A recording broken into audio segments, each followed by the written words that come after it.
Why is China still considered a developing country? China is the second largest economy in the world, and by 2030 it could be the largest. So what gives? Smaller countries like Belgium or Switzerland are much smaller and don't enjoy the same privileges. Well, as it turns out, the designation doesn't have anything to do with the size of your economy. China can keep that title simply because it claims that it's still being developed. Yep, that's it. The designation isn't enforced by any third party.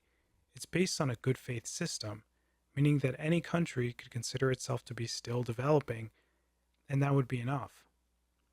And China isn't the only one claiming to be a developed nation. Saudi Arabia, currently ranked 19th by GDP, also considers itself to be a developed nation. The US isn't too happy about China's classification because the designation of developing nation allows China access to resources like special interest rates that it otherwise wouldn't have access to.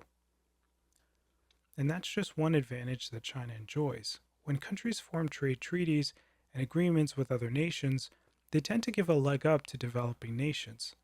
This status gives those nations access to special financing that other groups don't have access to, like low interest rates, grants, and favorable trading terms with other nations, like lower tariffs.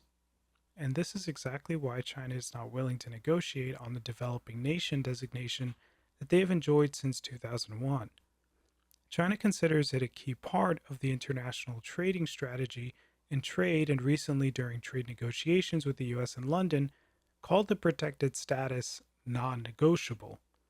A Reuters article covers the story, citing that according to Washington, there can be no meaningful World Trade Organization reform until China and other major economies relinquish the privileges known as special and differential treatment granted to developing countries.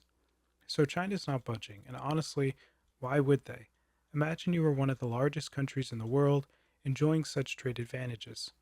As long as the honor system stays in place, China gets to have its cake and eat it too. The world's second largest economy with all the perks of being developing.